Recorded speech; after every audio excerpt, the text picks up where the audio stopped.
Mortgages. Everybody seems to have a mortgage. Some people still have mortgages into their 70s. What is a good strategy to help pay off these mortgages before you get into your 70s? Well, it's interesting because there's actually people in our industry that help people maximize their mortgages. Because financially, you can prove that financially it makes sense to maximize mortgage, especially at today's rate, low rates. We should be able to earn 8% in the market. It's costing us 3% on the mortgage deductible, net 2 something. It's just arbitrage. But I try to get my clients so they're bulletproof when they're out there. I don't want anything that can go wrong.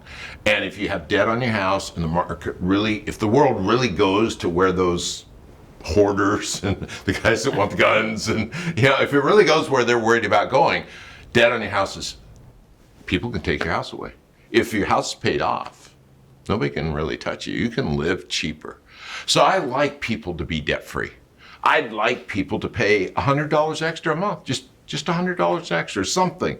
Put something extra. Every time you get extra money, take half that excess money. Go take half of it and nuke it. Go have fun. Go to party. Go to the beach. Whatever you want to do, but take half of it and put it towards that mortgage. In order to do that, I would think that you'd have to plan though, because it's having an extra $100 for the average person may or may not be there. So how important is planning when it comes to being able to do this? Well, it's a B word. And it's not a 4-lettered word. Some people act like it's 4-lettered. It is not. Budget. I mean, I literally have clients that have never budgeted in their life. Their only budget is about 2 or 3 times a month. They walk into the bank and the teller knows when he turns it around, it shows him how much cash he has, and that's his budget. How much do I have to spend today? That's not budgeting. If you're going to have a successful budget, plan, paying off any debt, control of cash flow, because that's what it's really about, is control of cash flow. We need to build a budget, which isn't fun, and it's not exact science.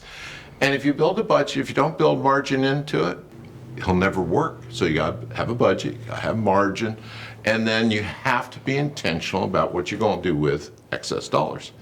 Because every dollar you got in your hand, I can pay off debt, I can go have ice cream with Johnny, I can go fishing on the river, what do you want financially?